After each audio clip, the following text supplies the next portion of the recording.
Mr. Belding, can I talk to you about something? Oh, sure, Jesse. My door is always open. Come sit in carrying chair. What seems to be the problem? I've been having a hard time in class lately. I'm here to help. Well, I'm confused with some things. What type of things are confusing you?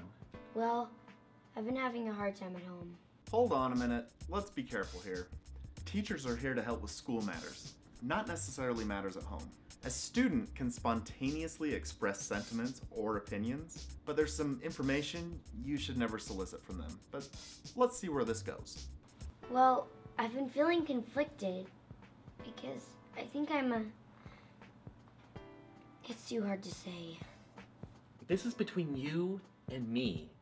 I won't tell anyone.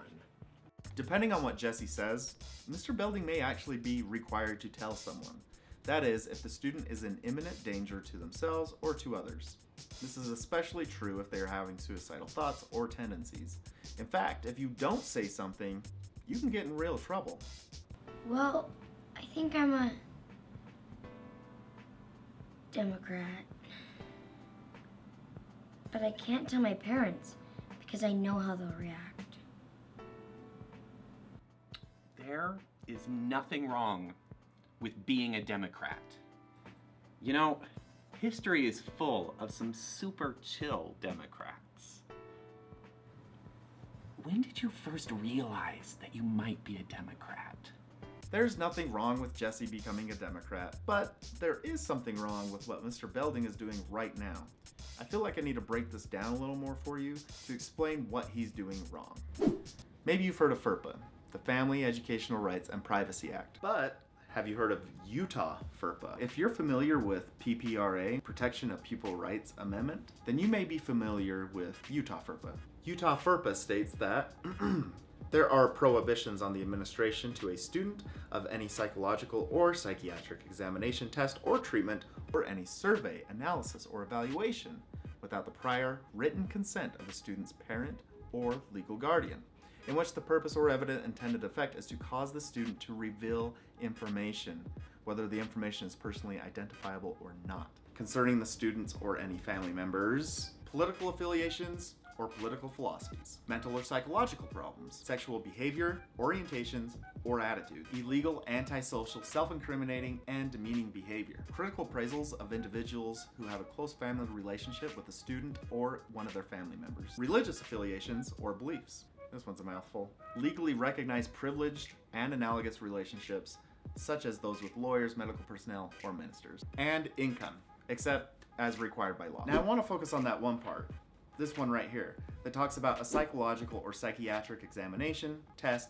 or treatment where the intended effect is for the student to reveal more information about themselves or family members. What's a treatment? That definition can be used very broadly. In our example, Mr. Belding was giving advice that could be interpreted as a treatment. Showing them a video or giving them a pamphlet could also be considered giving them a treatment. If you're ever in the situation that Mr. Belding is in, we ask you to consider a few things. Now, the first thing is, can you legally talk about it? Now, if the subject that you're talking about with the student is mentioned on the list that we just showed you, you may want to stay away from it. There's a lot of gray area in this law, and we suggest that you err on the side of caution.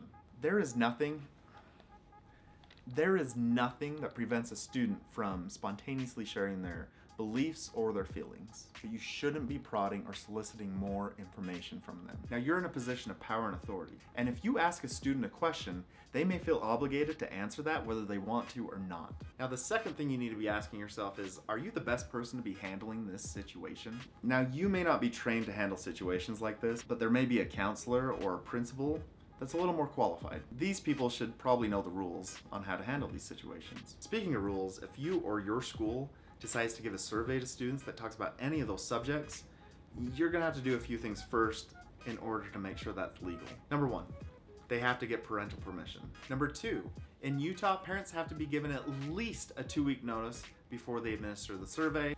Parents can waive that 2-week notice, but you have to give them at least 2. Number three, parents have to be given a link or a physical copy about what the survey looks like, and what questions it asks. Once those things have been done, you can then administer the survey. As a teacher, sometimes these topics are a part of the approved state standards. For example, you may be talking about political parties during history class. When you talk about these things, you shouldn't cause a student to reveal personal information about themselves or a family member. It's okay to be that cool teacher that incorporates rap into the lesson plans or lets them chew bubblegum in class. But don't try to be the cool teacher that tries to solve everyone's problems, especially problems at home. Now let's revisit our example with Mr. Belding and see how he should have responded to Jessie. Well, I think I'm a Democrat. But I can't tell my parents because I know how they'll react. I see.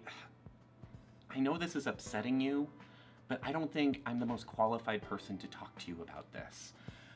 Maybe we should call one of the school counselors and see if they're available to talk to. They know a lot more about these kinds of situations than I do, and they are super chill. Let's call Mrs. Smith right now and see if she's available. Thanks, Mr. Belding. You're the coolest. I know.